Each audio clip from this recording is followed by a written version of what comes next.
Io la speranza di trovarlo vivo è ormai non c'è più, però perlomeno di dargli una degna sepoltura.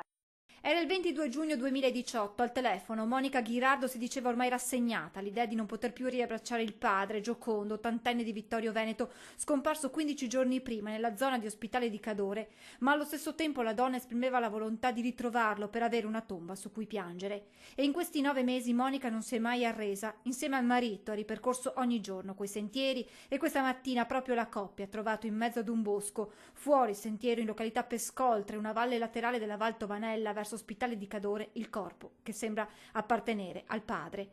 Il mio compagno si è accorto di qualcosa di verde e io, guardando con un binocolo, ho visto che erano degli stivali, ha raccontato in lacrime Monica. Era lui, era mio padre, seduto, mummificato. Sono triste, continua la donna, molto triste, ma almeno ora posso realmente piangere sulla tomba di papà.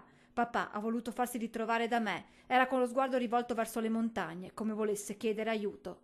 La salma, ricomposta di imbarellata, è stata recuperata dall'elicottero del Suem di Pieve di Cadore con il supporto del soccorso alpino di Longarone e trasportata al campo sportivo di Lavestra. Il corpo si trovava a più di 2 ore di cammino da dove era stata ritrovata la macchina dell'anziano.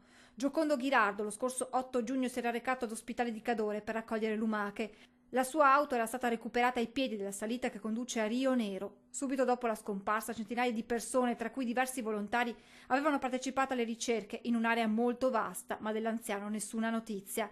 La figlia Monica in questi mesi, come si legge anche dalla sua pagina Facebook, aveva un unico obiettivo: ritrovare il padre, e non si è mai fermata, nemmeno durante l'inverno, con il freddo, la pioggia e la neve. Qualche giorno fa si era affidata anche ai droni, ma purtroppo le ricerche non avevano dato alcun esito. Questa mattina poi l'epilogo di un incubo lungo 9 mesi. Domani ci sarà il riconoscimento da parte dei familiari e verrà eseguita l'autopsia sul corpo.